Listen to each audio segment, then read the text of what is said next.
যুক্তরাজ্যের national health service এবং raising children নেটওয়ার্কের তথ্য অনুযায়ী কোনো খাবারের সঙ্গে যমজ সন্তান জন্ম নেওয়ার কোনো সম্পর্ক পাওয়া যায়নি। এর সাথে জড়িত জোড়া কলা এবং জোড়া ফল খেলে যমজ সন্তান জন্মানোর বিষয়টি সম্পূর্ণরূপে অযৌক্তিক এবং কুসংস্কার। তাহলে এখন প্রশ্ন হচ্ছে, কিভাবে যমজ সন্তান জন্ম হয়? আইডেন্টিক্যাল এবং নন আইডেন্টিক্যাল এই দুইভাবে যমজ সন্তান হয়ে থাকে। একই জায়গোট থেকে সাধারণত আইডেন্টিক্যাল যমজ সন্তানের জন্ম হয়, আর আলাদা জায়গোট থেকে নন আইডেন্টিক্যাল যমজ সন্তানের জন্ম হয়।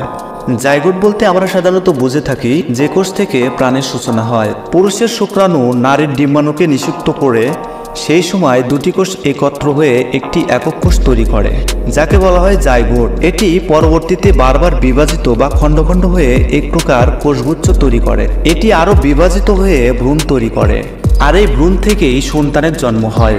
সাধারণত একটি জাইগোট থেকে একটি শিশু সন্তানের জন্ম হয়। কখনো কখনো একটি জাইগোট বিভাজিত হয়ে জরায়ুর অন্য কোথাও গিয়ে বসে যেতে পারে, আর তখন আলাদা দুই স্থান থেকে দুটি আলাদা ভ্রূণ তৈরি হয়, যা থেকে আইডেন্টিক্যাল বা একই রকম বাচ্চা তৈরি হয়। কারণ এদের মূল জাইগোট কিন্তু একটি, অর্থাৎ পূর্বেই বলা হয়েছিল একটি মাত্র জাইগোট বিভাজিত বা খণ্ড খণ্ড হওয়ার সময় জরায়ুর দুটি স্থানে বসে গিয়েছিল, যার কারণে এই জাইগোট থেকে তৈরি হওয়া ভ্রূণ দুটি একই রকম হতে পারে, কেননা এরা একই জাইগোট থেকে তৈরি।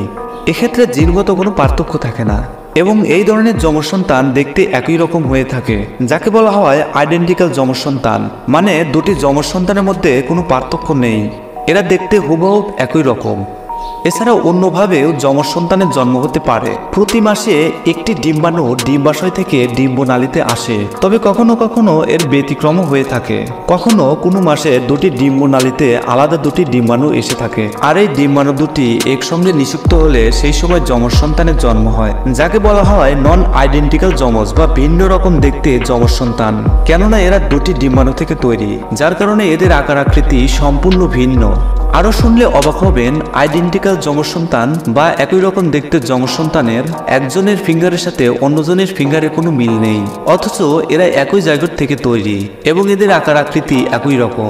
সবশেষে বলতেই হয়, আল্লাহ কত মহান। কোনো কারিগর ছাড়াই মায়ের গর্ভে তিনি কত রকম আকৃতিতে নিখুঁত সন্তান দান করেন।